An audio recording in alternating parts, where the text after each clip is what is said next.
Hey guys, so now we know how to fully customize our NPCs. We can move on to loot, so looting stuff from the chests, corpses, or any other lootable containers. And what I want to do is base it on the drop chance. So each item will have a different drop chance, but also give you an option to drop a specific item from the specific enemy. And for that, first thing we need to do is in our item info, let's create a new variable, which will be type float. And this will be our drop chance. Save it. Now we can set it on some of the items in an items data table. So just think of it as a percentage drop chance on each one, but I'm going to base it kind of on the rarity. So for my iron axe, I'll do like 8. This iron sword, I'll do 6. Wooden club will be 4. Rogue blade will be 10.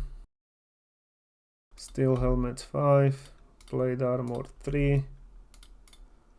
Blade pants will be 4. Gloves 5. Blade boots 5. Gold we don't need. Iron bar. All the materials we can do 10. Diamond dust is legendary, so maybe only like 2. Health potions. Potions also can be 10. And then golden bow, maybe 5. Iron arrow 10 as well. And golden shield, I'll only do like 3. Now save it. And once we've done that, we need a way to create the functions for looting. So instead of doing that in enemies and chests and everything separately, we can create a component. So right click. This is a bit of a mess as well. We'll tidy it up in one of the videos, but for now I like to have all of this together because it's easier to find. So create a blueprint class, actor component, and this one will be loot component underscore BPC. Open it up. And what we need here is some kind of array of the items. We could use our data table and just go through the whole data table, but that's quite, it's using quite a lot of processing power. And also, what we could do is just generate random integer in range, random integer in range. And if you wanted to actually base it on a drop chance 0 to 100, you would generate 0 to 100 drop chance and then check if each item in the data table has lower drop chance than this number, and if it does, we would add it to an array. But what would happen is, we would roll a really low number here, and then suddenly we do have 50 items in the inventory array because all of them has a lower chance. So that wouldn't really work because you want to restrict how many items can drop on each person, and also you want to change it based on the quality of the enemies as well. So you don't want to drop really crappy blade from the legendary boss and nothing else. So what we're going to do is create the array of items, but instead of just creating one array of items, we're going to create array of arrays. And the only way we can do that is with creating struct. So go to blueprints, create new structure, and this will be loot table underscore s. We'll open it up here. This first one will be just item array name, which can be text or name, anything. I'll do name. And then the second one will be data table row handle, and it will be array of items. Save it and make this an array. Then save it and then go back to loot component, and now we can create a variable from this struct. So search for loot table, and we will name this loot table, and we can also make this an array. So what this gives us now is array inside of arrays. So if you click on this, you got the array name. So let's call this weapons, for example, and then in here you can just add items that you would add to that array. So wooden club, then I add another one, and this will be items data table and iron sort, and so on. And then we can create a function that will pick one of these items based on a drop chance.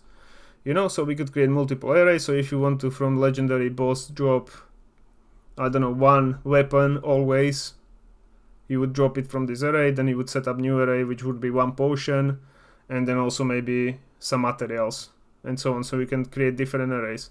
And I know this is a lot of clicking, but I think generally that's how the games operate, that they create the loot tables for each enemy, you know. So for the really crappy one, you would just have one loot table with really low chance of dropping something, and you can also create like no loot chance of not getting anything.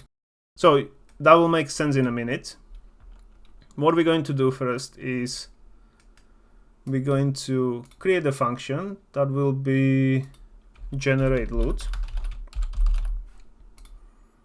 We will here create one more variable which will be actually inventory with the items that we generate. So loot items inventory,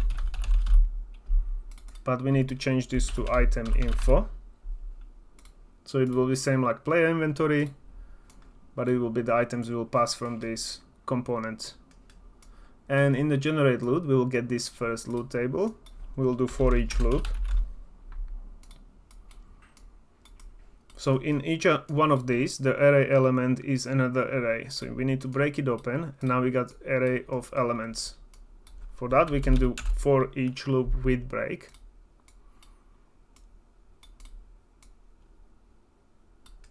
And we'll be looping those items. First, what I want to get is the total sum in that array of the drop chance of all of the items we have there. And for that, we can either get it here, so for each loop. This time you don't need a break. So you loop through this body, but this is only data table row, it's not the item info. So what we need to do is break it open. Break this open, and from row name, get data table row.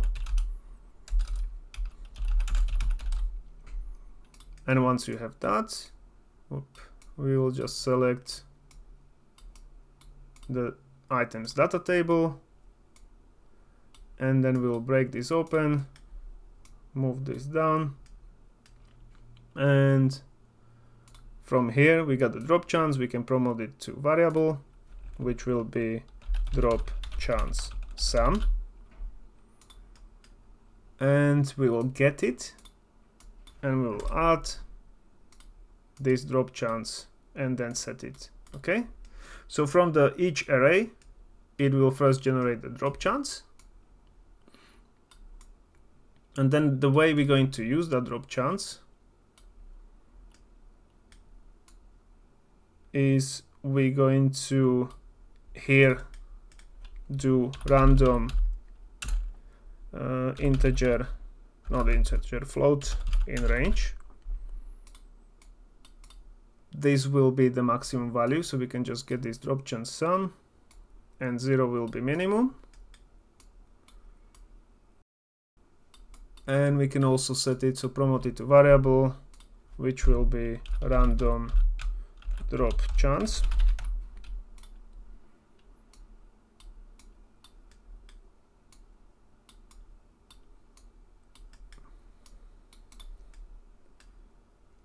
Let's drag this up maybe.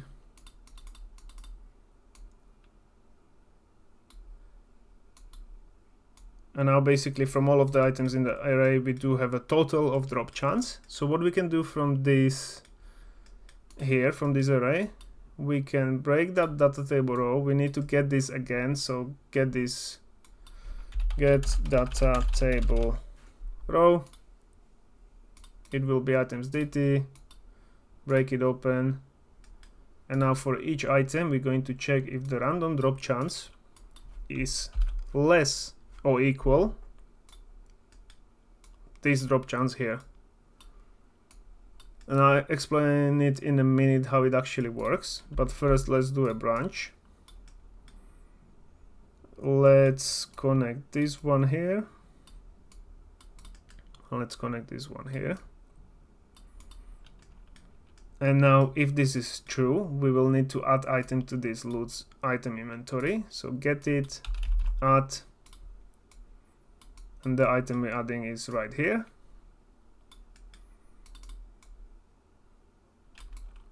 But if it's not, we will get the random drop chance and we will subtract this drop chance here and then set it.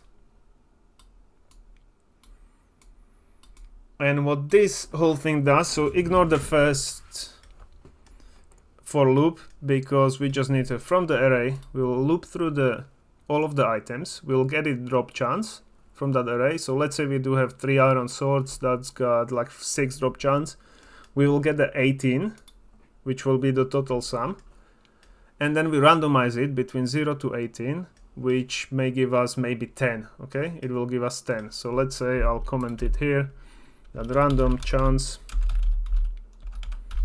is now 10. And then it will loop through this array again with these items and check each of the items drop chance. And if it is less than this number, it will add it to the inventory. So let's say we have 10, it goes first time, it's iron sword, it has 6, so it's not less. It will subtract from this 10, it will subtract 6. So we suddenly got only 4. And it goes second time and it is actually less. So it will pick the second iron sword and add it to the inventory. Once we add the item to the inventory, we want to break it. This for each loop, because we don't want to be adding more items. And good thing about this is that no matter what order you put items in the array, it will still be the same chance because it's a range that you basically randomize because its drop chances are all together. So even if you have 20 items with different drop chances, it's still like 0 to 100. And if there is a last item that will go and it will be legendary shield with only 3 drop chance, the range for that number is 97 to 100. So if you roll 98 in the beginning, it will still go all the way to the last item. So you can still pick. So it doesn't matter on order or anything, because we already generated the random drop chance on the beginning, so it doesn't change. All right. So this is actually the best way to do it, but we can tidy it up a little bit. So for example, for this drop chance here, we can just get this whole thing, right click and compile collapse to function. And this will be generate drop chance sum, which we'll need to output it as well. So after it's completed, we need to return note, and we'll get this drop chance sum and return it. So would actually be much easier if we made this a local variable, because then on the second array it will still be adding to the same drop chance. So here we're going to change this. So we're going to promote this to a local variable, which will be local drop chance sum, and we're going to remove it from here and from here, and just get local drop chance sum, connected here, and now found, and connect it here, out row, and then in the end we'll get the local drop chance sum. Okay, so this function is now separate. In the generate loot now, as you can see, we can move this back, and we can also make this a separate function. So we can actually collapse the whole thing. So collapse to function, and this will be at random loot. So it needs to be capital. So add random loot, which we only passing this array element, and then we also need to pass it this drop chance sum. So create the input, which will be float. This will be drop chance sum, and we'll pass it from this one. That way it won't change because it's a local variable when it goes to the next array.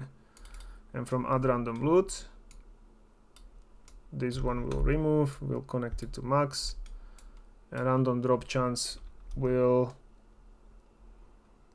let's also make it a variable, even though do we need it? Local drop chance, yeah, because it doesn't reset when it goes to next array. So let's promote this to a local variable, and this will be random drop chance.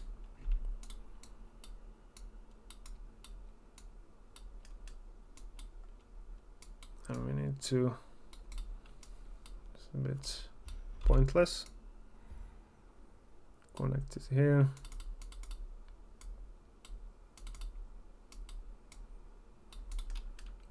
And then we have this, and this needs to be, sorry, I didn't name it local.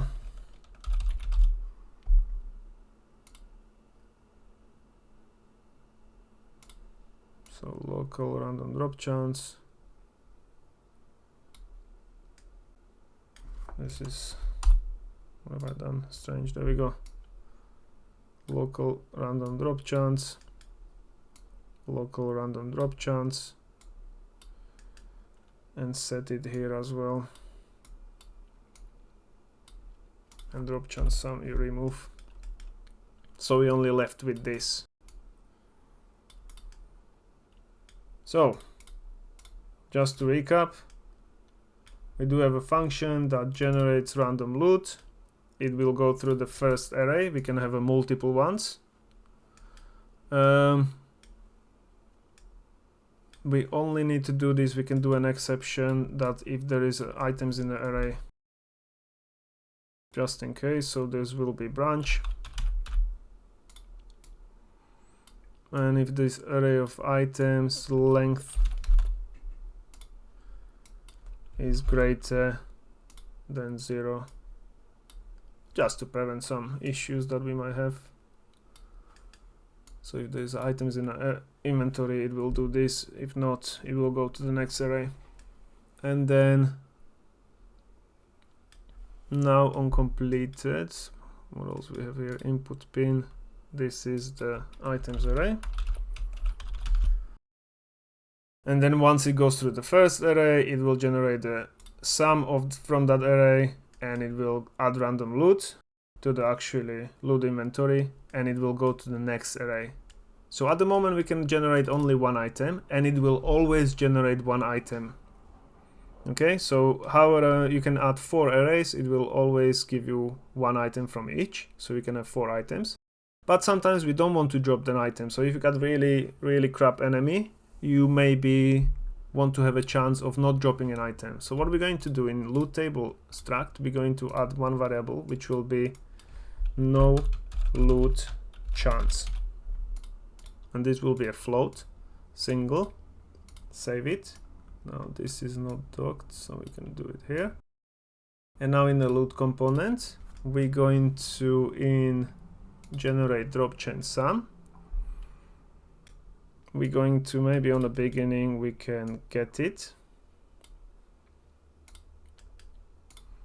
We'll add it as a input because we need to get it here. It's only a local variable, so this will be no loot chance.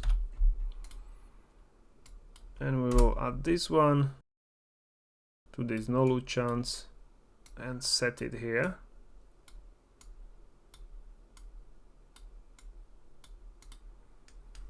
And then it will keep adding the rest of them. Okay, and now we got the no loot chance. We can actually here in the add random loot, we don't have to change anything, because once it gets to the last item and it didn't roll low enough because there is low loot chance included now, then that means that it's a no loot, so it won't add any loot and it will finish the function. Okay, and what we can do also here is generate random stats. But for that we need to get a player inventory. So in event graph we will cast to player blueprint. get player character, promote it to variable called player ref, and now in the add random loot we can get a player reference and add random stats.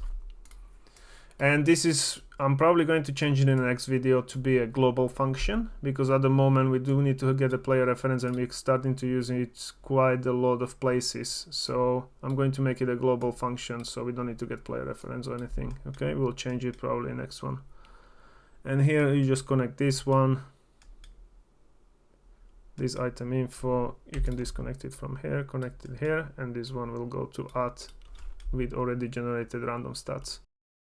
And we're not using crafting level. And that is it. And just to test it out, so you can see it works. At the moment, let's see if this is empty. Okay, this needs to be empty. And I can maybe add it to my player. So let's open player blueprint. I will add the loot component here. Obviously we won't be looting player or anything, but here now on the player you can set loot table, which will be, this one will be weapons, and I will quickly only do 2 of them. So items data table, I'll do golden bow. Second one I will do items data table, iron sword, and no loot chance will be 10. And then I'll do one more array. This is wrong. This is the loot items inventory here. I need to add one more array. This one will be armor.